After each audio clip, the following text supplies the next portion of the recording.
మన ఆడవాళ్ళు 35 ఇయర్స్ వచ్చినాయంటే కొంచెం మనపై మనం శ్రద్ధ అనేది చూపుకోవడం చాలా అవసరం అండి ప్రస్తుతం ఉన్న కాలంలో. ఎందుకంటే తొందరగా చాలా త్వరగా బోన్స్ గొల్లు బారిపోవడము, అలాగే రక్తలేమి, అలాగే విటమిన్స్ లోపము, ఇలా రకరకాల పీసీఓడీలని, లేదా 45 దాటినాయి అంటే మెనోపాజ్ స్టేజ్ అని, ఇలాంటివన్నీ చాలా ఎదుర్కొంటున్నామండి. అంటే ఇప్పుడున్న బయట పొల్యూషన్ అలా ఉంది, ఇప్పుడున్న మన జీవన శైలి అలా ఉంది, మనం కడుపులోకి తీసుకునే ఫుడ్ అలా ఉంది.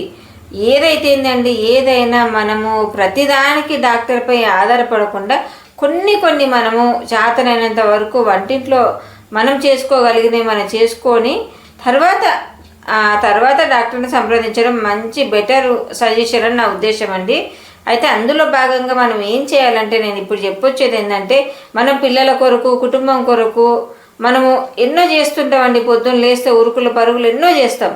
కానీ మన వరకు వచ్చేసరికి మనకు లేడీస్కి ఎవరికైనా సరే ఒక నాకనిగా చాలా అశ్రద్ధ చూపుతామండి. కానీ అది తప్పండి, తప్పు అని నాకు 54 ఇయర్స్ వచ్చిన తర్వాత నాకు అర్థమైందండి. వాళ్ళకు చేస్తూ వాళ్ళకు అన్నీ రెడీ పెడుతూ మనం కూడా తీసుకోవాలనే విషయం నాకు ఇప్పుడు అర్థమవుతుంది. ఎందుకంటే ఒక ఏజ్ వచ్చిన తర్వాత ఒక్కొక్క ప్రాబ్లం అనేది వస్తుంటే అప్పుడు అర్థమవుతుంది.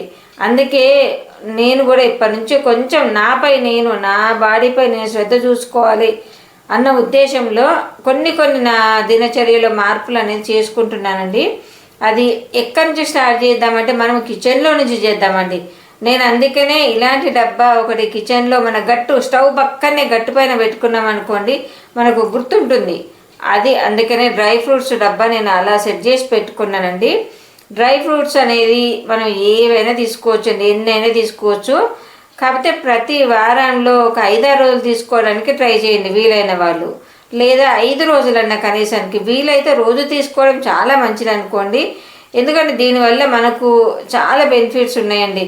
అందులో చియా సీడ్స్ వల్ల నేను సొంతంగా అనుభవించింది నేను మీకు లాస్ట్కి చెప్తానండి. ఆ డ్రై ఫ్రూట్స్ ఏవైనా సరే అండి, మిల్క్ షేక్ లాగా తీసుకోవచ్చు, లేదా మనం ఒకవేళ అలా నానబెట్టుకొని డైరెక్ట్ తిన్నామన్నా తినొచ్చండి. అది మన ఇష్టం, మనం ఏ విధంగా చేసుకోవచ్చు అండి. డ్రై ఫ్రూట్స్, ఆకుకూరలు, మంచి స్వచ్ఛమైన పాలు, నెయ్యి, ఇలాంటివన్నీ మనం తప్పకుండా తీసుకోవాలండి. మనం ఎంత మన బాడీని మనం అంత కంట్రోల్లో పెట్టుకుంటే మనకంత బెటర్ అండి.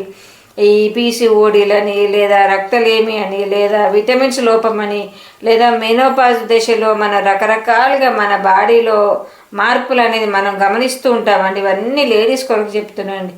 వీటన్నిటిని మనం కొంచెం వంటింటి నుంచే చెక్ పెట్టడం అనేది స్టార్ట్ చేస్తే రాబోయే కాలానికి కొంచెం చాలా హ్యాపీగా ఉండొచ్చు అన్న ఉద్దేశం అండి. ఓకే అండి, మరొక మంచి కంటెంట్తో మళ్ళీ మీ ముందుకు వస్తానండి. నేను చేసింది డ్రై ఫ్రూట్స్ మిల్క్ షేక్ అండి. కంటెంట్ వస్తే నా ఛానల్ సబ్స్క్రైబ్ చేసుకోండి, లైక్ చేయండి, చిన్న హైప్ ఇవ్వండి, కామెంట్ పెట్టండి. ఓకే అండి, బాయ్ బాయ్. 10 రోజుల్లోనే నాకు రిజల్ట్ అనేది కనిపించింది. ఏదైనా అండి మనం ఇంట్లో మనం తయారు చేసుకొని తిన్నదాని విలువ వేరుంటుందండి. అవునంటారా కాదా?